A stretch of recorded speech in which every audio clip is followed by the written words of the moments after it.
Good morning, good afternoon, or good evening, depending on where you are in the world. My name is Sharon Florentine. Welcome to today's DevOps.com webinar, Automate Cluster Deployment with GKE Autopilot and CircleCI, brought to you by CircleCI. We have an awesome webinar for you today, but before we get started, I need to go through some housekeeping items with you. First, please remember that this event is being recorded, so if you miss any or all of it, you'll be able to go back and watch it again. We will send you an email with instructions for accessing the webinar on demand, or you can always visit us at devops.com/webinars, and it will be there for you as well. At any time during the presentation, you can use the Q&A tab on your console to submit questions, and we will try to get to as many as possible at the end of the presentation. So don't wait, don't hesitate. Send your questions in whenever they come to you.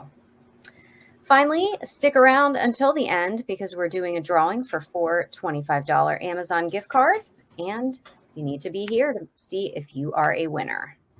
All right. With that, I am pleased to introduce to you today Angel Rivera, a Senior Developer Advocate with CircleCI, and Tony Pujols, Senior Cloud Developer Advocate with Google. Gentlemen, I'm going to turn my camera and my microphone off and let you take it away. So thank you, Sharon. It's a pleasure to be here today, speaking to all of you about CircleCI, Kubernetes, and GKE in particular, and the new autopilot feature. And some of the work that we've been doing to enable that within CI/CD pipelines at CircleCI.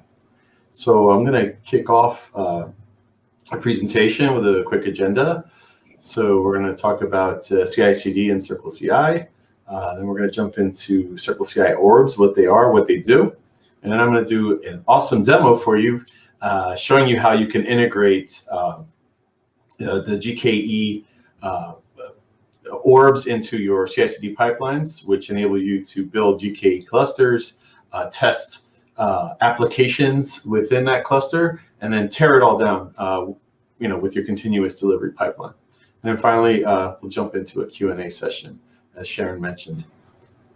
So let's first talk about CircleCI.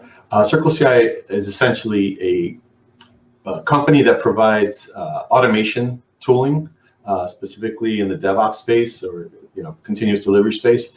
And what we enable developers to do is to take their code and ideas, from code to reality. And the special thing about CircleCI is that we meet developers where they are.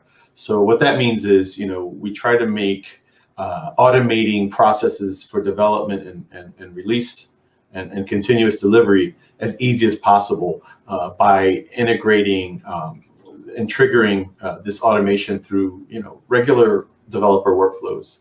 So to trigger a pipeline is just as easy as writing some code, committing it, and then pushing it upstream, and then the platform detects that and then kicks off your build. So again, it's just simply triggering the builds through a commit process that every developer pretty much does in modern day software development. So a little bit about CircleCI. The company was founded in 2011. When I started, we were about 120, 130 employees. And just in a short few years, we are now over 600 employees, and those employees span across 5 continents, which is pretty exciting. So we've seen some extreme growth within the company in recent years, and that's pretty impressive. Even we've had the most growth through our the COVID period. So again, it's pretty interesting to see how this company has grown, even through hardships such as COVID. And again, we help teams build their software faster by providing awesome automation that helps them, do their jobs a lot easier and with little less effort than they used to put forward. And we're currently the world's largest shared CI/CD platform. And the reason why we say that is we're currently building over 1 million builds per day on our platform. And I actually think that number is lower than we're actually doing. And obviously, we have some company logos here of our customers that are using CircleCI to build their software. So it's pretty impressive. Some of these names on this slide. Again, when I started, this has grown dramatically, and it's pretty impressive to see it grow. So for those of you that are not familiar with CircleCI, as I mentioned earlier, we're a continuous delivery platform that enables developers to automate the manual things they do to get their software from code all the way through to the release process, right? So I like this diagram because it kind of shows where CircleCI lives in the software development process. If you look over to the right, we're talking about software creation, collaboration. So that's kind of where developers are building the software. They're collaborating around the software, and then once they have a decent enough commit or snapshot of their current software work, they push it up, commit it and push it up to their version control system. And that's where CircleCI, again, is monitoring for changes, right, in that code base. And we sit in the middle and we orchestrate the what we call a build process. And this could be anywhere from anything, from compiling code to building Docker images, to testing the software, and then also maybe even deploying that version of that software into a Q&A type environment where you can deploy to like a Kubernetes cluster and then run some more tests on that, which is actually the demonstration that I'm going to show you today. But all the while we're sitting in the middle of all of this process, and the automation that we provide is actually bringing that software to life and providing a mechanism to test all those things.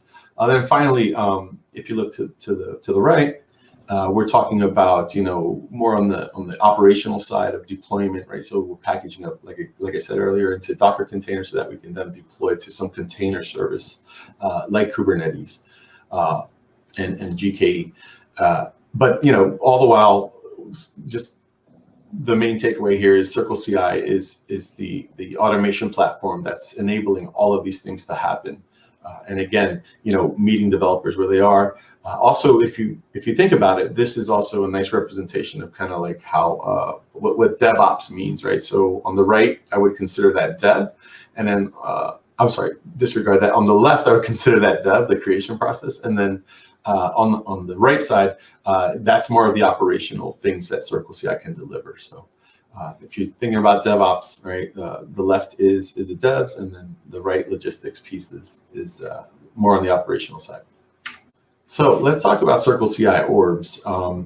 As I mentioned earlier, right, it's basically a package of CircleCI YAML configuration that contains predefined objects, right? So commands, executors, and jobs, which are three of the core elements within your configuration file. And again, one of the nice pieces about orbs or things about orbs is it's shareable, right? Because we maintain an essentially managed registry.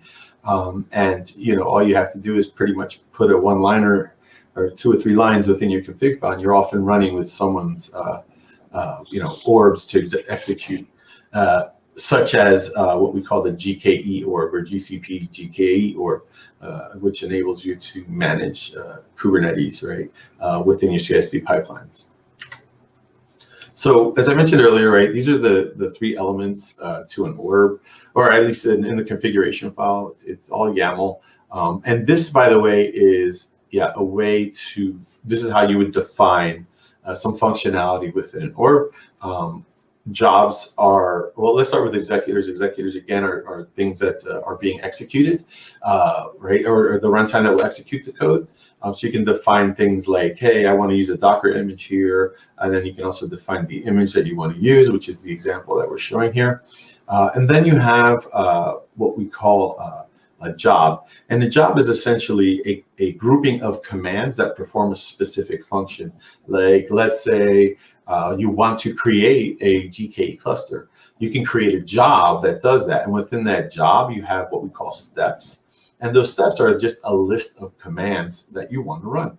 And it's just that simple, right? So all these things are within a job are just executing things, defining and then executing these things. And of course, I just covered commands, so the commands are the actual things that are being executed. And again, we're going to show a little bit of that in the demonstration. So if it's not clear, we'll hopefully clear that up for you. So yeah, now it's time for the product demo. Let me grab a sip of water. All right. So let's see if I can first pull up some code. What I have here is an example project. And, this is a simple application. It's a Node application that we will use to basically provide, a web page. And, it's just a simple application. I don't like to focus on the apps within these demonstrations because I want to focus on the awesome pipeline, right? So this is just some code that we're going to use. But as you can see here, right, it's just going to show a welcome message for CircleCI, right? Welcome to CI/CD 101 using CircleCI. It's just an application I use in workshops and stuff. And then from there, we have a bunch of different things going on here. Now, normally you could actually, do things such as create GKE clusters and deploy these applications to the Kubernetes cluster using infrastructure as code. In this example, I have some Terraform, but I'm not going to use that, right? I'm going to use our CircleCI orbs that actually can do that for you within your CI/CD pipeline. So before I get into that, though, I wanted to show a little bit about the CircleCI pipeline, what that looks like, or the platform itself. So what I'm showing you here is the CircleCI dashboard. This is where a developer would go to basically see the status of their builds. As you can see, I have some successes, which means these are commits that I pushed up to in this project, and they succeeded. Right, everything was working fine. As you can see, I have a ton of failure. This was when I was actually going through and building this demonstration yesterday and implementing the GKE stuff. So a lot of cool things here. I'll show you some errors. I prefer to show errors than successes, because who cares about happy path, right? We want to know the dirty stuff. But basically, as you can see here, right, I was having an issue with deploying to Kubernetes. I was deploying that application to a Kubernetes GKE cluster, and it wasn't working. So again, I just wanted to quickly show you what that looks like regarding the CI/CD pipelines, right? So imagine if you have multiple developers and you're all pushing code to the same repository or even different branches, right? Because you can see that the product will show you, right, different branches here. And this is my demo branch, so we're going to focus in on that one. So again, this is just a dashboard. I always tell developers, you should only be in here, and there's only 2 reasons why you should be in here. Well, maybe 3 reasons. One is to only be in here when you have a failure, right? So if you have a failure within your pipeline, go ahead and check it out, because you're going to need to figure out what's going on, and that's one way. The other reason you should be here is, and I'll just jump back in here, is to debug your pipeline, right? So like if you have an issue like this smoke test, right, failed for some reason, you can actually debug it, rerun that job with SSH, and what that does is it'll rerun the job, it'll fail, but then it'll leave that job up and running, right? So that you can log into the environment where it failed and do some debugging in real time. Unlike other products that don't have this SSH capability, a lot of times it just fails, gives you some logs, gives you some output, standard out, and then you're basically debugging in the blind on an environment that doesn't even match what your builds are running on, which is a big problem for developers, right? And that creates that, hey, it worked on my laptop, I don't know what's wrong with it on your servers, right? And I'm sure some of the folks on this webinar have heard that or experienced that themselves. I know I've actually said it and experienced it, so I'm guilty of both. But at the end of the day, these are just some of the cool features we have within CircleCI. But enough about that. Let's jump into, I just, again, wanted to show you what that looks like. And by the way, this is a pipeline, right? So when I spoke about pipelines, this is what a pipeline looks like. And as you can see, there's two workflows here that were kicked off. So I reran a job, and that kicks off the workflow, which is, if you click, see the workflow there, if you click here, let me zoom in a little bit so people can see. If I click on my build test workflow, this is basically the whole workflow and what's going on within it. Now, every block here is considered what we call a job. And when I was talking about concurrency, when I trigger this build, all of these jobs here that don't have a line just run at the same time. That's what we call parallel build or concurrent build. And then I created a dependency on the deploy app, right? And the reason why I did that was because create GKE cluster, right? I need a cluster, and I also need an image before I can deploy my application. And obviously, right, there's some timing that happens, right? They need to orchestrate. So you don't want to deploy the application before you have those assets available to deploy. And then if you can see here, right, the next step is to do what we call a smoke test. I like to, I like to tell folks, depending on the segments and how you produce software and your processes, one of the cool things about this pipeline is you could actually, create some code that's targeting, maybe you're going to deploy it to Kubernetes, maybe you're going to deploy it to some other cloud provider, whatever.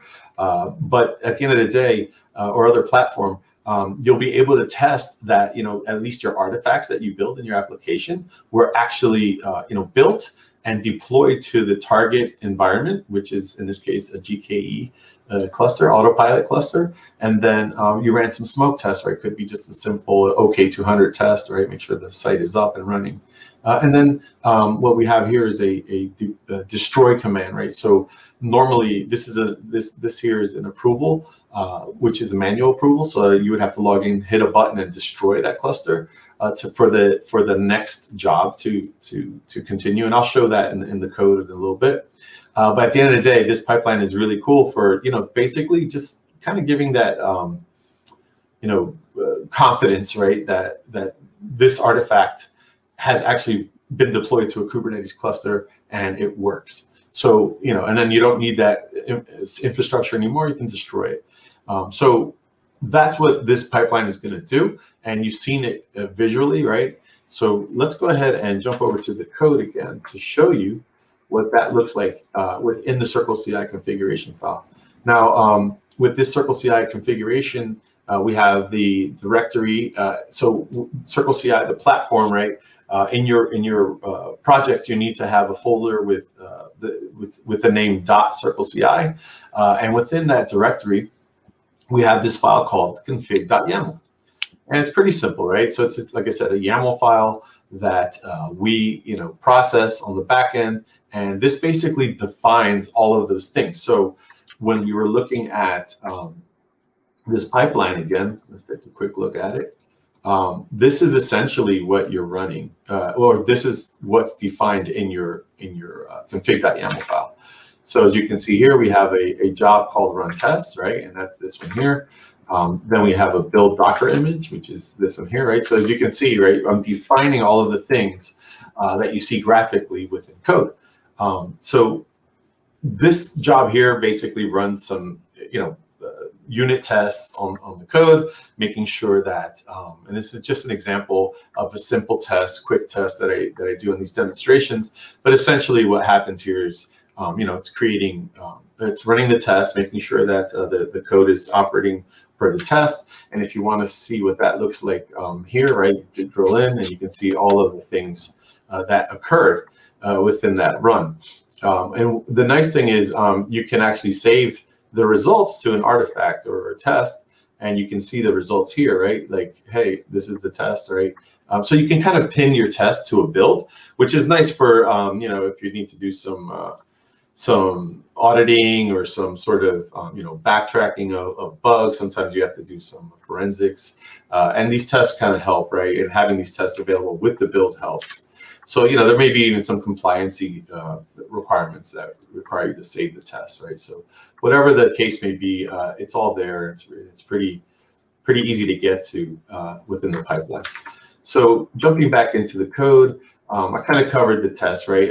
One of the things here, right? Let's talk about the orbs. So let's go through this real quick. So with the orbs, right? If you're going to use orbs, you literally, this is like an import statement within the YAML system or the syntax for CircleCI. So if you're going to use orbs, you have to declare an orbs key, and then we have a bunch of different orbs that, a wide ranging. I would recommend that you go to CircleCI.com and you can look for orbs. But essentially, there's a registry. It's almost like the NPM or like Docker Hub, where you can just search for different kind of orbs. And we have partner orbs, which are produced by our partners and maintained by them. We also have CircleCI kind of created orbs. So that's created and maintained by our team at CircleCI. I think the GKE orb and the GCP orb are created and maintained by us at CircleCI. And then, we have a Kubernetes orb that enables you to do things regarding, like kubectl commands and stuff like that. But this is how you would define, like say, all right, I want to use the GCP orb, and this is actually the namespace. And then we have a version number, right? So there's different versions because we make changes to these things all the time. The most recent one was we added the autopilot capabilities for the GKE cluster to the orb, which is pretty neat. And yeah, so it's just that simple, right? So like with 2 lines, I'm adding a bunch of capability, or the potential for a bunch of capability to the build. One of the things that makes people happy is, again, the fact that you could just implement and integrate these awesome capabilities with 2 or 3 lines. And then I'll show you how to implement them, right? So this is just like an import statement. If you're like a programmer or a developer, this would be like an import statement in your files, right?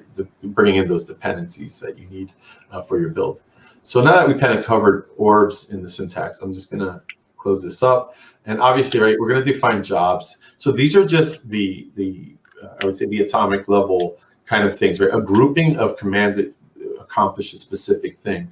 In this case, I want to run my tests, right? I want to run some unit tests. And that's what I have here is a unit test called run test.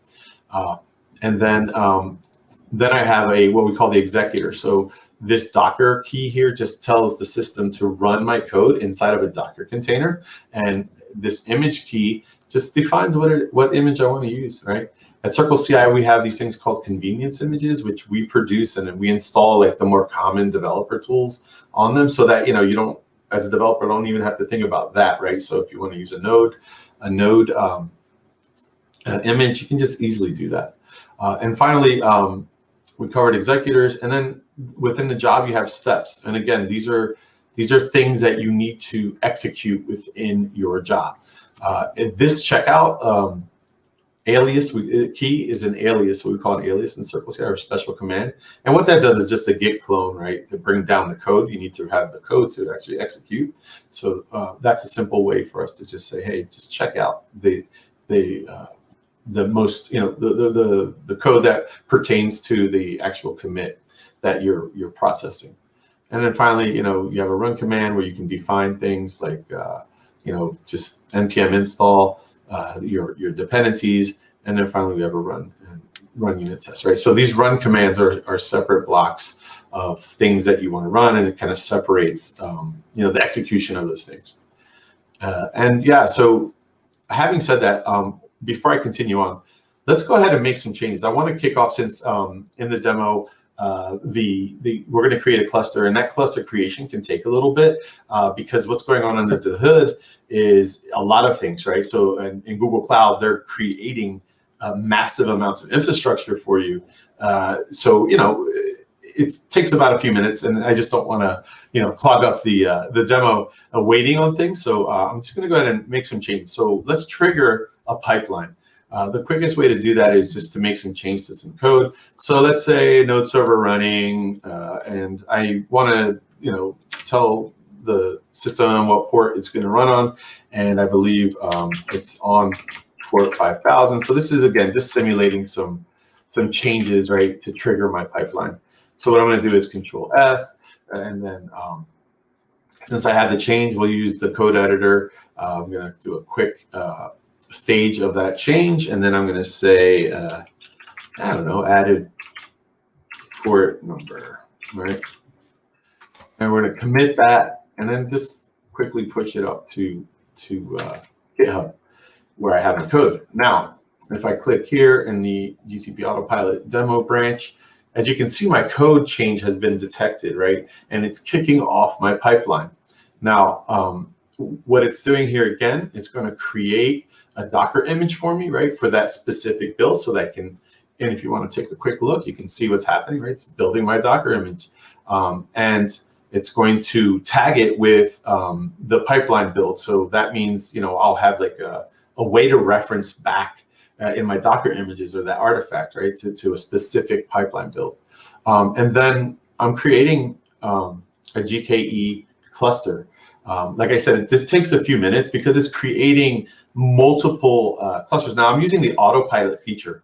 Now let me explain what that means a little bit. So with autopilot, GKE now enables you to basically kind of have almost like a no-brain kind of deployment of a GKE cluster. You don't have to worry about assigning nodes or managing, you know, a lot of those very tedious details of a Kubernetes cluster. The autopilot system will basically just create it for you and basically self-manage that cluster for you, right? So all you have to really worry about is deploying the application to your cluster, right?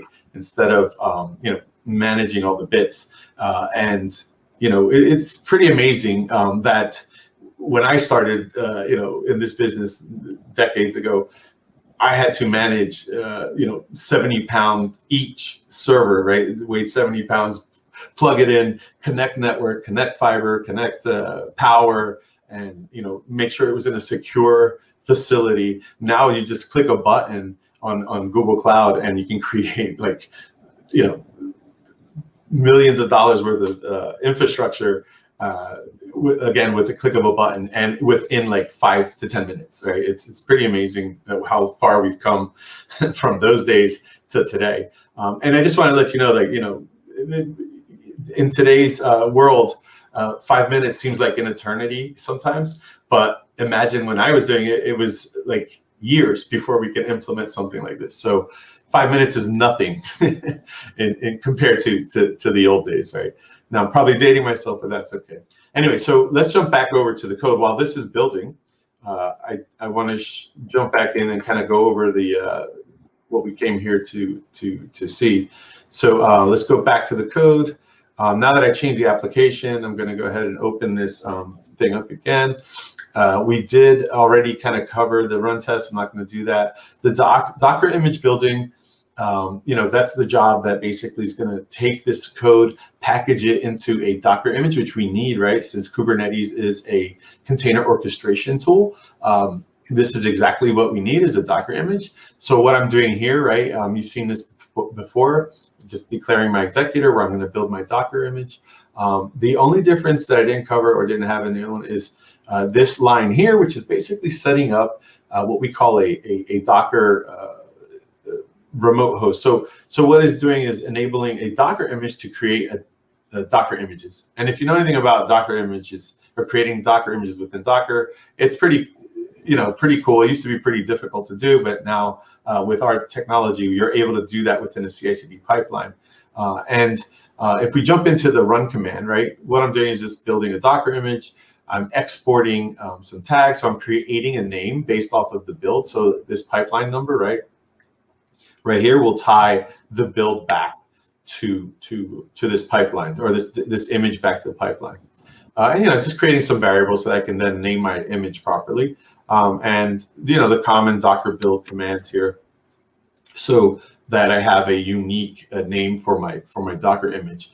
And then finally, you know, I'm gonna push it up to Docker Hub, so I have to supply some credentials. Now, if you see here, these environment variables, one of the cool features about CircleCI is, you know, we enable you to create these kind of placeholders within your YAML, your pipelines that can reference sensitive data. So obviously, I'm not going to, show or put my password in this syntax in clear text so that everyone can see. What's happening is the system will take this code and inject an environment variable, protected environment variable into this YAML and execute it when it's needed within your pipeline, right? So whenever this login situation occurs, it just populates those things. So and they're placeholders in the form of environment variables. And then finally, I'm going to do a Docker push, right? So this is pushing up a Docker image into the Docker repository or the Docker Hub registry. I like to use that because it's open, it's free, and it's pretty much an easy way to kind of demonstrate. So now that we've talked about the Docker build process, right? So now we're ready to create a Kubernetes cluster. In this case, I'm going to create a Kubernetes or a Google Cloud GKE cluster or a GKE Autopilot cluster, as I mentioned earlier, right? So that I don't have to manage nodes or network and configure all those things and kind of pull my hair out, especially for developers, right? If you're doing kind of like a dual role as a developer operations or DevOps, this autopilot system is really cool because, again, it's just less moving parts you have to manage. Let Google do that for you, and you just focus on the application. So we're creating an autopilot cluster. One of the things here that makes our lives easier is by declaring environment variables. So in this key here, you're basically just saying, hey, CircleCI, I want my executor to have these environment variables available to it. With the Cloud SDK, which is the CLI variables, you need to define the core project, right? So that's just the way to basically authorize or bill, the activities you're doing within GCP and tie it back to a project. In this case, I call it workshop CI/CD. And then in Cloud SDK, it's just basically the compute node. The region is where you want to deploy your application to or your cluster to. By the way, if you're using Autopilot, this is a required field. There's another one called zone, which I found out the hard way, but I read it in their documentation that the zones are not supported here because the way they deploy in Autopilot is to a regional, so it's deploying multiple instances across a zone, so that gives you that HA high availability that you don't have to manage, right? It's being managed for you. So that's one of the reasons why. Anyway, so again, I'm using a Docker image for my executor. I have a special image that I build, which has all my tools on it. In order for you to use, some of the commands, you need to have that. I think it's called the Google Cloud SDK or CLI, G Cloud CLI. So this image I produce it, I maintain it myself, and I use it in my pipelines. But it has the Google Cloud CLI, which you'll see some of these commands. So now that we kind of covered that, I'm going to jump down to the steps real quick. Since I added this as a feature within CircleCI, since it takes, it can range I've had different times, results, right, or duration in creating a cluster. I just gave it a 15-minute timeout. So that means the CircleCI job will time out after 10 minutes by default. So I just wanted to give it like that extra cushion in case, maybe it's taking a while for GCP to create this cluster. Because again, right, you should only have to create this one time, but for this pipeline, we're doing it multiple times because it's just something that we want to test in that environment. So you don't have to go through the whole button clicking process, manually create it, right? And by the way, if you have one that's already existing, in the autopilot cluster, then you don't even need this create job, piece. You don't even need to do this. You can just move on to the deploy app job. But since I want to, create it, deploy it, and I want a clean environment, a sterile environment to be sure that this application will work. It's just one of those things that a lot of developers and operations folks like sterile environments. It sounds pretty medical, but at the end of the day, yeah, you just want a clean environment, meaning, an environment from scratch with no contamination, right? No problems. Anyway, so that's basically just these lines here are, I'm grabbing this is an authorization key or a credential. Again, I'm protected, right, inside of this Google Cloud key. I base 64 encode it on top of that to make it like a simple, and it's not clear text, right? So what I do is I grab that information, decode it, and then create a file, which is a JSON file, which is actually used by the G Cloud CLI, which I was talking about earlier. And essentially, you just have to activate the account, right, for that particular runtime that they're working in. And once that's all set, you're now able to execute things. So we're going to do the GCP create cluster. This right here is a call to the orb. So if I expand my orbs again, this GCP GKE key here, right, is basically saying, hey, use this GCP GKE orb, and I want to use what we call a command, which is called create cluster. And the create cluster basically creates a cluster for you, but it does it in a manner that you just need to define a few elements here, and obviously it's going to need a name, right? So we're going to call this GKE Autopilot as a name, and then GKE Autopilot CI/CD, and then here is the flag for whether you deploy an autopilot cluster or the regular cluster.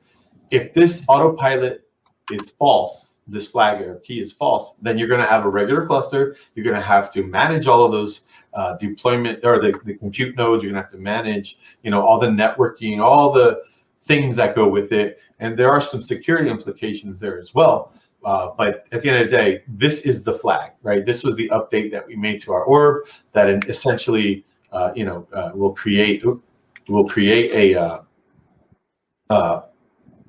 conventional classic kind of GKE manual, right? A traditional manual managed, you have to manage it manually versus the autopilot cluster, the new autopilot cluster that you don't have to manage all the infrastructure. You just have to manage the application.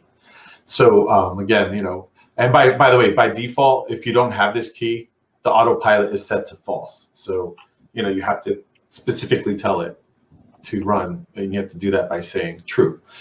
So just so you know, if you don't see an autopilot key, or if you see one that's set to false, then it's not an autopilot cluster. And then finally, you need to provide a service key, which is essentially the authorization that we have. Let's see here. Yeah. Oh, by the way, this is an environment variable that we create, and we look for that specific file, which was in the other step in this run command. Here we go. So this specific file, right? We create a G Cloud service key is specifically looking for this, and the orb is looking for this file, just so everyone knows and it's clear on that. So that's basically the create cluster. Let's go check on that. I want to make sure that our pipeline has created the cluster, and it did. See, it took about 5 minutes and 8 seconds. So let's take a look. And it's pretty simple, right? Like you just get that feedback from the CLI, and it tells you a few things like, the location and the name, right? GKE Autopilot.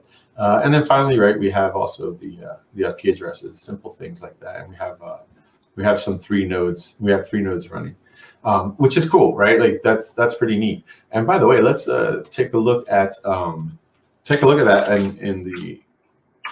in the Google Cloud console. There you go. And that's not the right one. It'll be in this account. So yeah, we go to console, and we should be able to see them. Zoom in a little bit. We're going to see the Kubernetes cluster that we created.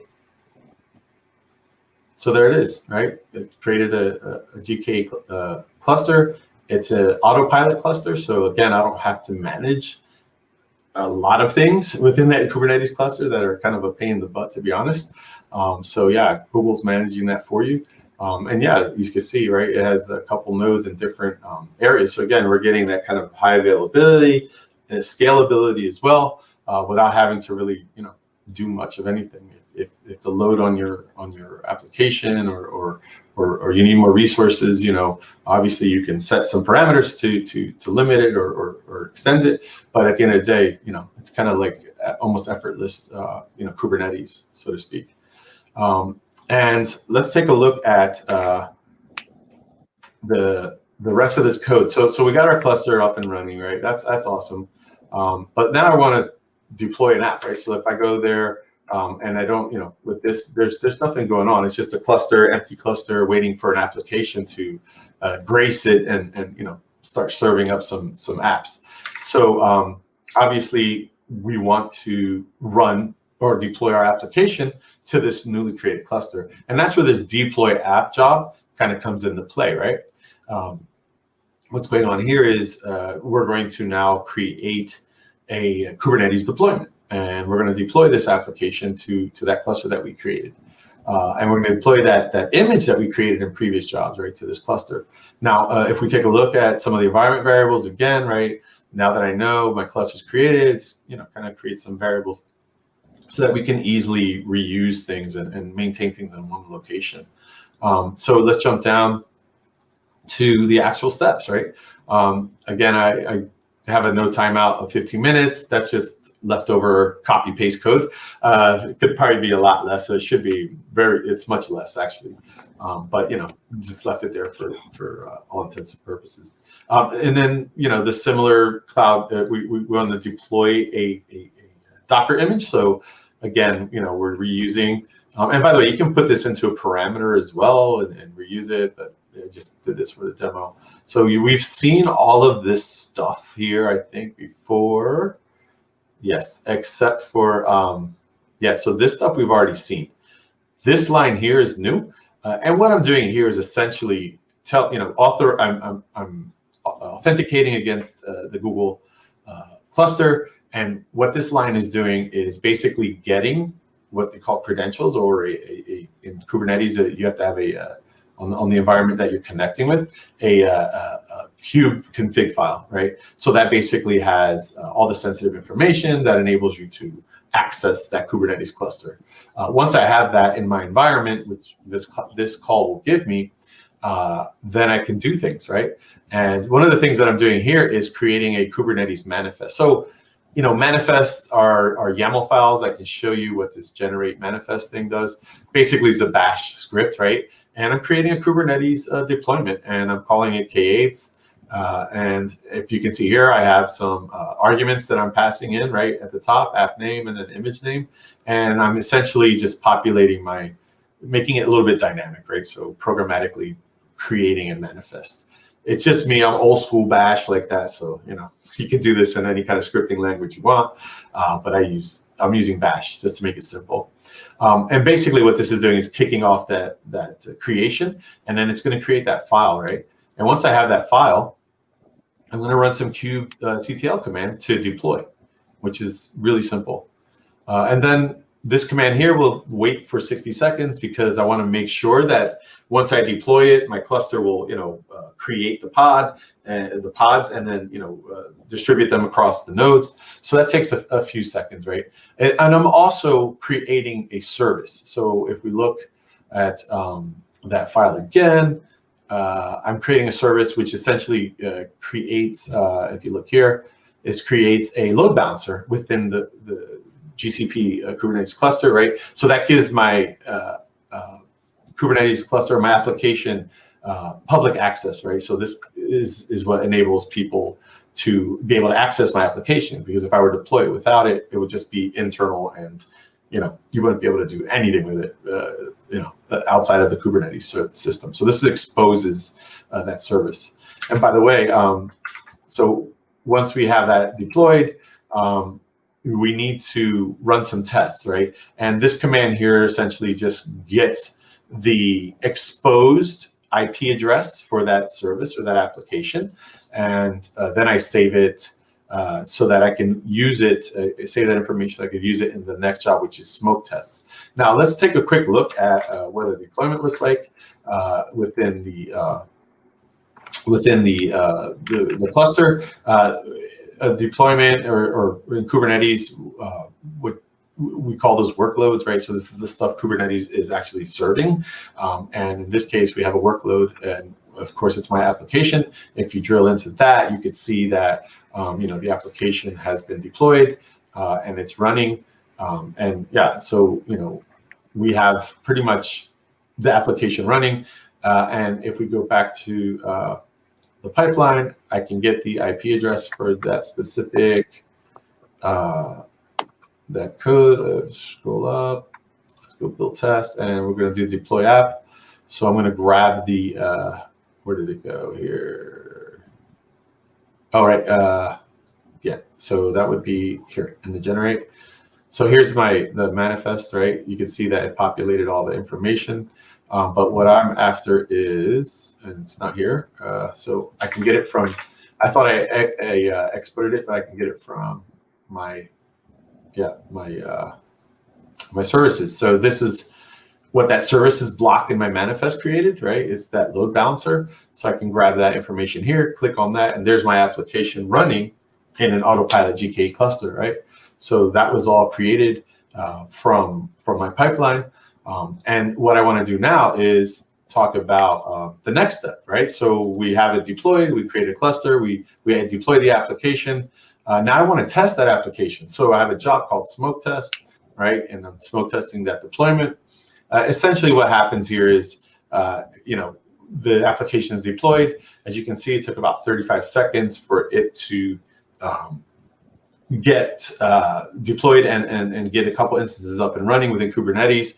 And all I'm doing is just doing an OK200 test. And I'm also testing that, hey, the text that's being served up matches what's shown here, right? Real simple. And that's all I want to do. I want to make sure that image works in a Kubernetes cluster where I potentially will be deploying to in production, right?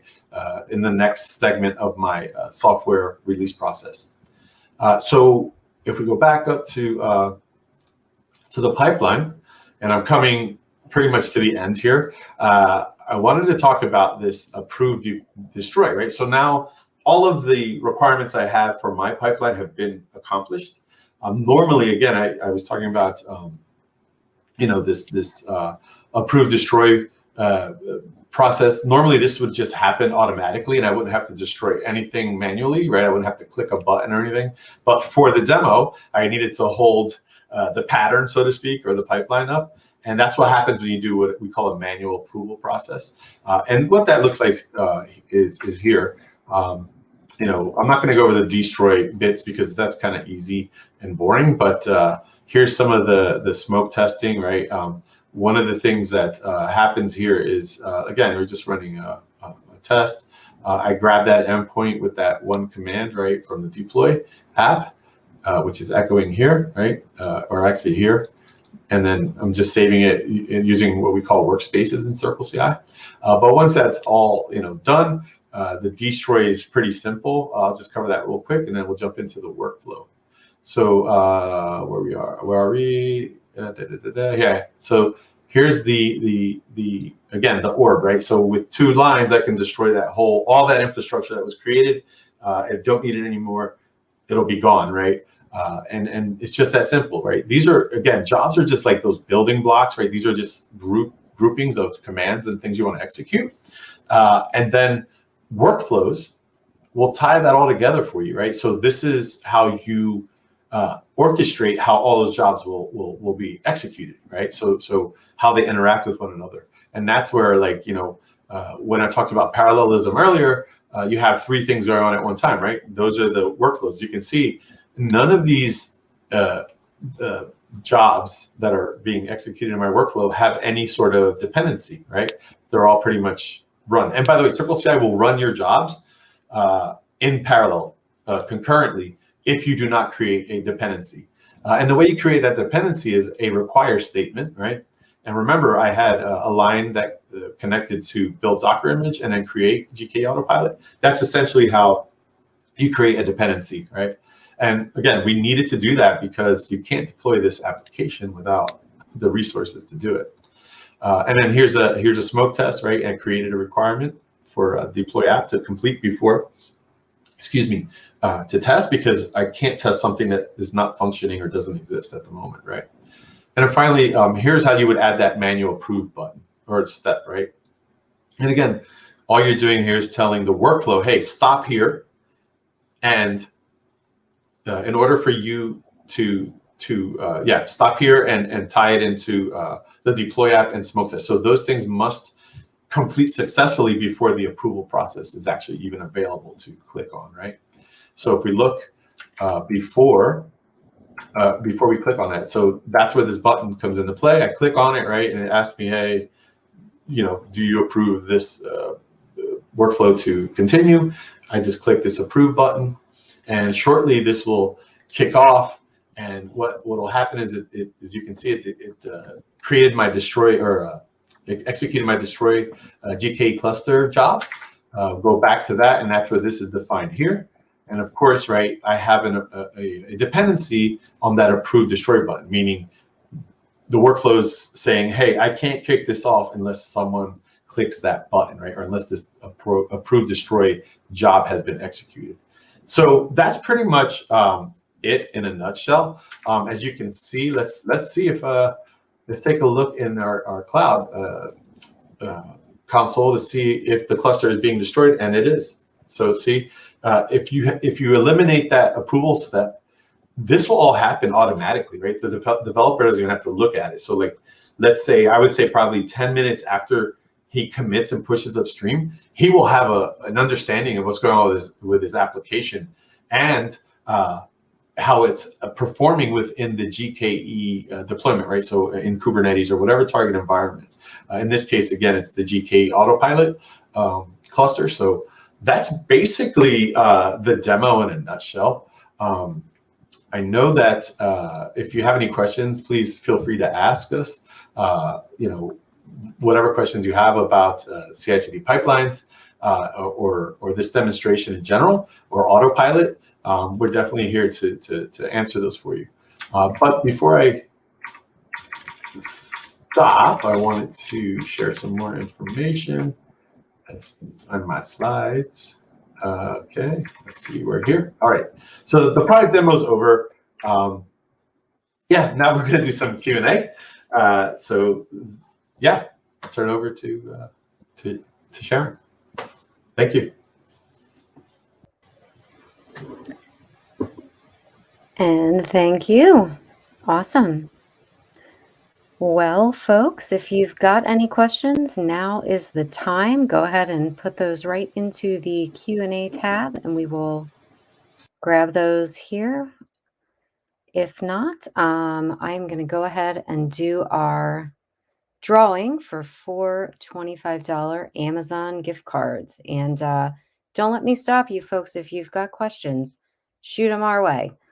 All right, so first winner today is Alan J. Congratulations to you, Alan. Our next winner is Gustavo F. Congratulations to you. Our third winner is Ryan K. Congratulations, Ryan. And our last winner is Tom T. Congratulations to all our Amazon gift card winners. We will be sending you an email with instructions for claiming your gift card, so keep an eye on your inbox for that. If you don't see it, make sure and check your spam folder. And just a reminder that the session has been recorded, so if you missed any or all of it, or you just want to go back and watch it again, you will be able to do so. We will send an email with instructions for accessing the webinar on demand, or you can always visit us at devops.com/webinars, where it will be available for you as well. All right, folks. Well, thank you so much for tuning in with us today. We really appreciate your time. And to Angel and Tony, thank you very much for this amazing presentation and really, really great demo. We hope to see everyone again soon at another webinar. All right. Well, have a great day. Stay safe. I am Sharon Florentine, signing off.